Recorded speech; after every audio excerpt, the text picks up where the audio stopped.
mean, for me, nasaktan ako because my husband will do everything to protect you. So dito talaga mangyak-ngyak itong si Liza. Nasaktan siya eh. Tapos sabihin mo ba, mas nasaktan si Sarah kasi ginamit niyo siya, ganun ang palusot.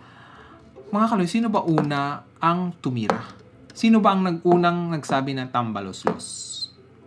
Sino? 'Di ba? Hindi ba si Sarah? Sino ba ang tumira na bangag si Bongbong Marcos? Hindi ba si Digong? Right? May narinig ba kayo na nag-umpisa itong si Bongbong or si Liza? Wala. Right?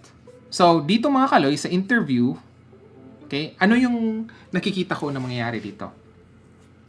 Syempre, tatanungin ni Tunying, okay, yung mga issues na binabato. Malamang dito lalabas din yung droga issue. Malamang lalabas din dito yung pangingialam niya. At malamang tatanungin ni Tunying yung about kay Sarah at kay Amy. Okay?